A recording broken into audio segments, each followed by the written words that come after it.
கரூர் அசம்பாவிதம் நடந்து முடிந்து கிட்டத்தட்ட ஒரு ஆண்டுகள் நெருங்க போது இப்போ அந்த குடும்பங்களுக்கு இழப்பீடு அரசு பணி நியமன ஆணை கொடுத்துருக்காங்க. 31 பேர் கொடுத்துருக்காங்க. இதற்கு பல்வேறு தரப்பு எதிர்ப்பு, பல்வேறு தரப்பு ஆதரவு. உங்களோட பக்கம் ஆதரவா எதிர்ப்பா? இல்லை, முதல்ல இந்த 31 பேர் அப்படிங்கிறவங்க அவங்க வந்து ஒரு விளிம்பு நிலை மக்கள். அவங்க வந்து ஒரு வேடிக்கை பார்க்க வந்து ஒரு பெரிய விபத்து ஏற்பட்டு தன் குடும்பத்தை இழந்திருக்கவங்க, சிறு சிறு பிள்ளைகளை இழந்திருக்கிறவங்க. ஆனால் நம்ம முதலமைச்சர் விஜய் அவர்கள் கூட அந்த சிறு குழந்தைகள் இழந்திருக்கு. அது யார் காரணம், அது வந்து சதி இருக்கா இல்லை எதிர்கட்சியினுடைய சதியா, அதுக்கெல்லாம் ரெண்டாவது விஷயம். அங்கே இறந்து போனது ஒரு அப்பாவி உயிர்கள்.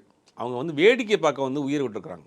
இவங்க வந்து கள்ளச்சாராயம் குடிச்சோ இல்லை வந்து போதை வஸ்துக்களை பயன்படுத்தியோ அப்படிலாம் இல்லை. ஆனால் அதுக்கு தாவேக்கா ஆட்சிக்கு வந்ததுக்கு பிறகு நம்மளை மையப்படுத்தி ஒரு சம்பவம் நடந்திருக்கு. அந்த குடும்பத்துக்கு ஏதாவது செய்யணும் அப்படின்னு நினைக்கிறாங்க. எந்த சமையலும் ருசி தேடும் ரகசியம் 20 ரூபாய்.